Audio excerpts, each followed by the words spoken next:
If you're suffering from a headache, there are some tricks you can try for fast-acting relief. Close your eyes and inhale for a count of 5. Then exhale for a count of 5.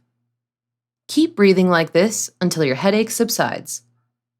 Massage your temples or the back of your neck at the same time for extra relief. Placing a cold compress over your eyes or forehead can also help, especially if you have a migraine. For a tension headache, hold a heating pack against your head or neck, or take a warm bath or shower. Caffeine can also get rid of a headache, so try drinking some caffeinated tea or coffee.